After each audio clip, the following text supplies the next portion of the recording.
Hello viewers, welcome to Radhima kitchen. இன்றைக்கி வந்து lunch. இப்போ எங்களுக்கு வந்து லன்ச் டைம். ஸோ நான் என்ன பண்ணலான்னு இருக்கேன்னு பார்த்தீங்கன்னா சாம்பார் சாதம் பண்ணலான்னு இருக்கேன்.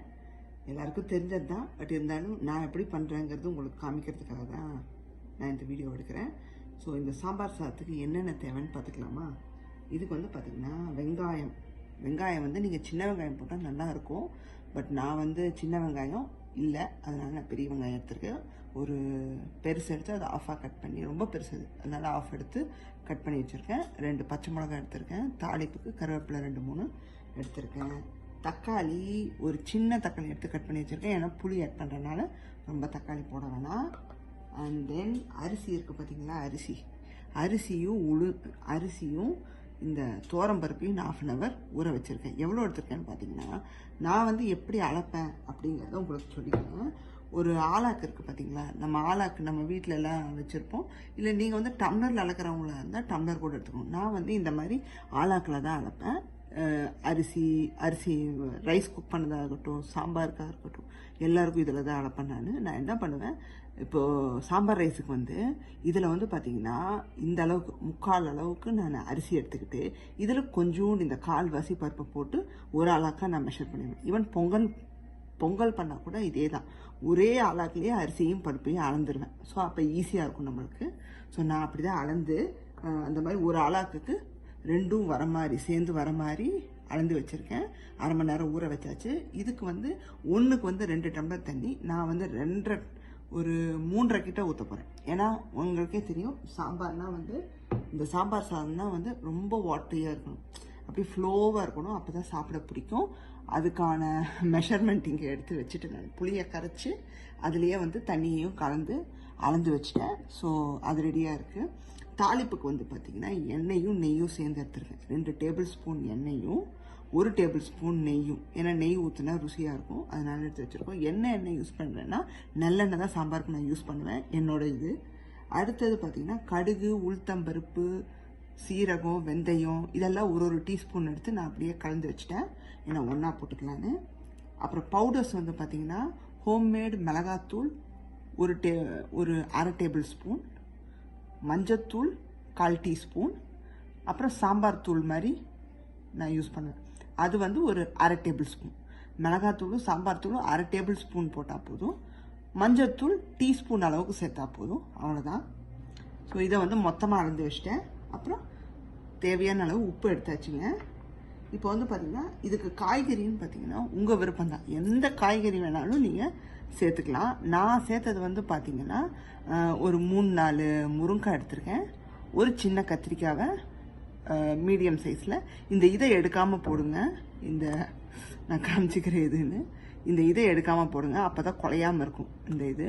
அடுத்தது ஒரு சின்ன உருளைக்கிழங்கு ஒன்று, அதை க்யூப்ஸாக கட் பண்ணி போட்டிருக்கேன். எதுவுமே வந்து ரொம்ப பொடியாக கட் பண்ணாதீங்க, க்யூப்ஸாக போடுங்க, அப்போ தான் சாம்பாருக்கு நல்லாயிருக்கும். தென் அதுக்கப்புறம் வந்து பார்த்திங்கன்னா இந்த க்ரீன் பீஸ் பட்டாணி ஒரு கை எடுத்து போட்டிருக்கேன். இது வந்து நான் சாம்பாருக்கு சேர்க்க போகிறேன். நான் இந்த காய்கறியெல்லாம் எடுத்துக்கேன். தென் இதை வந்து பார்த்திங்கன்னா சிப்ஸை வச்சு சாப்பிட்லாம், வேறு எதுவுமே தொட்டுக்க தேவைப்படாது. பட் நான் வந்து இந்த வாழைக்காய் இருக்குது பார்த்திங்களா, இதை வந்து நான் ஒரு ஃபிஷ் ஃப்ரை மாதிரி எண்ணெய் இல்லாமல் வறுக்க போகிறேன், ஒரு மாதிரி ஷாலோ ஃப்ரை மாதிரி. என்னன்னு பார்த்தீங்கன்னா இந்த வாழைக்காயில் என்னென்ன போட்டிருக்கேன்னு பார்த்தீங்கன்னா, இந்த வாழைக்காயில் வந்து 1 டீஸ்பூன் மிளகாத்தூள், 1 டீஸ்பூன் மஞ்சத்தூள், 1 டீஸ்பூன் சீரகத்தூள், அதுக்கப்புறமா ஒரு உப்பு தேவையான அளவு சேர்த்து, அப்புறம் இந்த அரிசி மாவு இருக்குது பார்த்திங்களா, அது 1 டேபிள் ஸ்பூன் கிட்ட சேர்த்து தண்ணி தெளித்து அப்படியே பைண்ட் பண்ணி வச்சுருக்கேன். இது ஊறின பிறகு நான் வந்து ஷாலோ ஃப்ரை பண்ணி எடுத்துருவேன். இது சாம்பார் சாதத்துக்கு ரொம்ப நல்லாயிருக்கும்.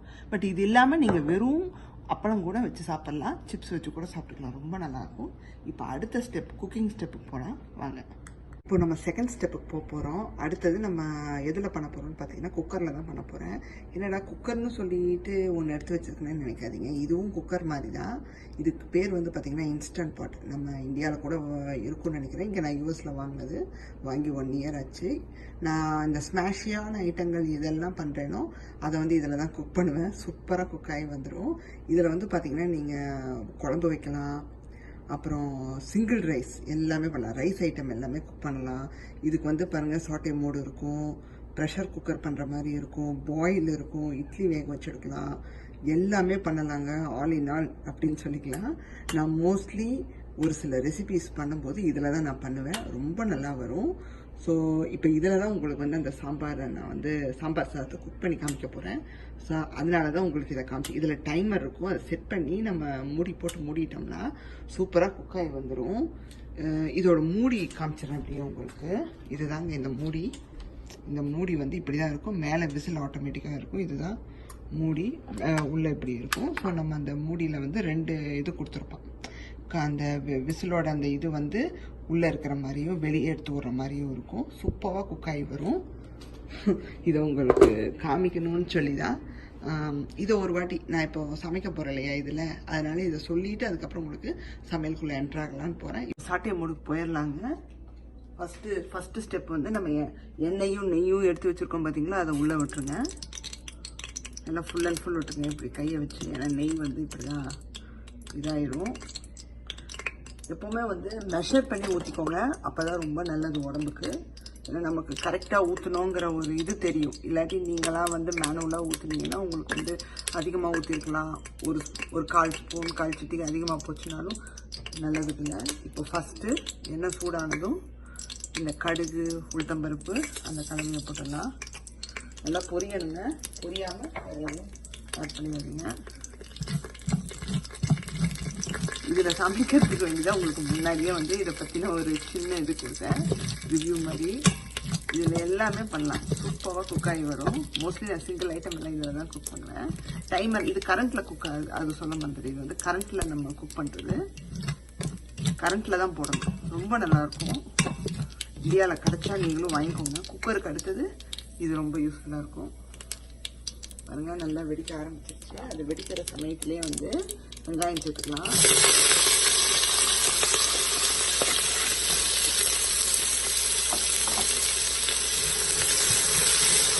நல்லா வெங்காயத்தை வதக்கிக்கோங்க, பச்சை வாசம் போட்டேன்.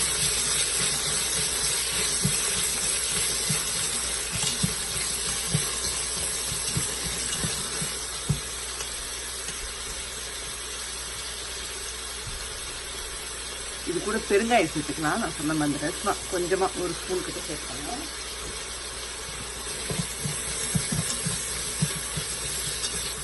இது வந்து நம்ம பருப்புலேருந்து எல்லாத்தையுமே ஒரே டைமில் குக் பண்ணி எடுத்துட போகிறோம். பருப்பு தனியாக, மசாலா தனியாக குக் பண்ண போகிறதில்ல. ஸோ என்னோடய ஸ்டைல் வந்து இப்படி தான் இருக்கும். ஒரே இதில் நான் குக் பண்ணி எடுத்துருவேன். இது தனியாக அது தனியாக நான் எப்போவுமே பண்ண மாட்டேன். பொங்கல் பண்ணால் கூட ஒரே இதுவாக குக் பண்ணி எடுத்துருவேன். வெங்காயம் நல்லா குக் ஆனால் போதுங்க, கலரெல்லாம் மாறணும்னு அவசியம் இல்லை. இப்போ அடுத்து தக்காளி சேர்த்துக்கலாம். இந்த தக்காளியோடையே வந்து நம்ம காய்கறிகளும் சேர்த்துக்கலாம். ஏன்னா அதுவும் சேர்ந்து எண்ணெயில் நல்லா ரோஸ்ட் ஆகட்டும்.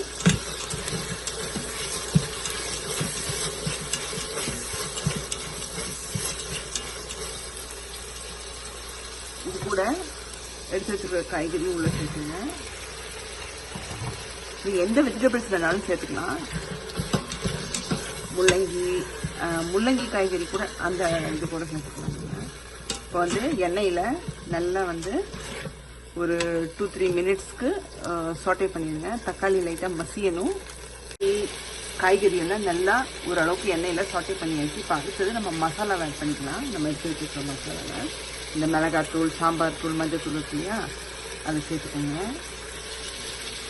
கூடவே உப்பு சேர்த்துக்கோங்க தேவையான அளவு. சேர்த்துட்டு நல்லா கலந்துக்கோங்க. இதில் தண்ணியோட அளவு வந்து நம்ம விருப்பம்தான், கொஞ்சம் அதிகமாக சேர்த்து குக் பண்ணிக்கணும். இந்த சாம்பார் ரைஸே வந்து நல்லா ஸ்மூத்தியாக இருக்கணும் சாப்பிடும்போது. நல்லா நெய் வாசத்தோட கமன்னு அப்படியே உங்களுக்கு சாப்பிடும்போது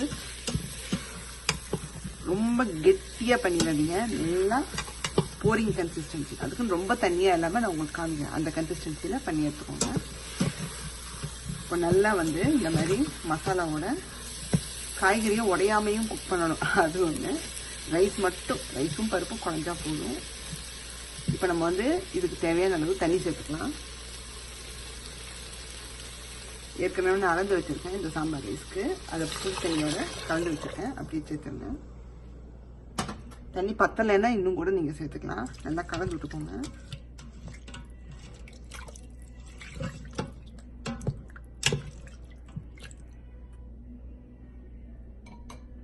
இதெல்லாம் கலந்ததுக்கப்புறமா உப்பு காரம் எல்லாம் டேஸ்ட் பார்த்துக்கோங்க. அடுத்தது ரைஸை சேர்த்துட்டு உங்களுக்கு காமிக்கிறேன். பாருங்கள், கொதிக்க ஆரம்பிச்சிருச்சு. நான் ரைஸையும் போட்டாச்சு. ரைஸை போட்டு நல்லா கொதிச்சிட்ருக்கு. இன்னும் கொஞ்சம் கொதி வந்ததும் குக்கரை மூடிட போகிறோம். இதுக்கிடையில் நான் வந்து இந்த உங்களுக்கு சொல்ல விட்டுட்டேன், இந்த கொத்தமல்லியை நறுக்கி கொண்டு வந்திருக்கேன்.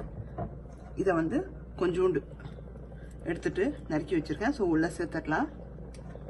நீங்கள் வந்து சர்வ் பண்ணும்போதும் சேர்த்துக்கலாம். பட் குக் பண்ணும்போதே சேர்த்துட்டிங்கன்னா உள்ளே போய் கலந்து அதுவும் ஒரு டேஸ்ட்டை கொடுக்கும். நல்லா கொதி வந்த பிறகு நம்ம இப்போ குக்கரை மூடி நான் டைமரை செட் பண்ணிட போகிறேன். நீங்கள் வந்து குக்கரில் பண்ணுறீங்க, நார்மல் குக்கரில் பண்ணுறீங்க அப்படின்னா ஒரு 2 விசில் வச்சுக்கோங்க. 2 விசிலுக்கு நல்லா குக் பண்ணி எடுத்துக்கோங்க. நான் வந்து இதில் செட் பண்ண வேண்டிய டைமர் படி நான் செட் பண்ணிக்க போகிறேன். இப்போது கொத்தமல்லியை போட்டுட்டு ஒரு கலந்து விட்டுருங்க. நான் டேஸ்ட் பார்த்துட்டேன், சூப்பராக இருக்குது. இப்போது குக்கரை மூடிடுறாங்க. சூப்பராக ரெடி ஆயிடுச்சு. இப்படி தான் வந்திருக்கும். இதுலேயும் வந்து உங்களுக்கு அந்த வார்ம் இது இருக்குது. அதை கிளிக் பண்ணிட்டோம்னா ரொம்ப நேரத்துக்கு வந்து உங்களுக்கு வார்மாகவே இருக்கும். அண்ட் பிளேட்டிங் பண்ணியாச்சுங்க. சூப்பராக ரெடி ஆயிடுச்சு. நீங்களும் இதே மாதிரி சாம்பார் ரைஸை நான் பண்ணுற மெத்தடில் பண்ணி பாருங்கள். வாழைக்காய் வறுவலும் சூப்பராக ரெடி ஆயிடுச்சு. அதுவும் சாம்பார் பக்கத்தில் வச்சுருக்கேன். ஸோ இதே மாதிரி நீங்களும் பண்ணி பார்த்துட்டு இந்த வீடியோ பிடிச்சிருந்தா லைக் பண்ணுங்கள், ஷேர் பண்ணுங்கள். இந்த ரெசிபியை பண்ணி பார்த்துட்டு கீழே கமெண்ட்ஸ் பண்ணுங்கள். சப்ஸ்கிரைப் பண்ணாதவங்க ராதிமா கிச்சனுக்கு சப்ஸ்கிரைப் பண்ணிடுங்க. பாய்.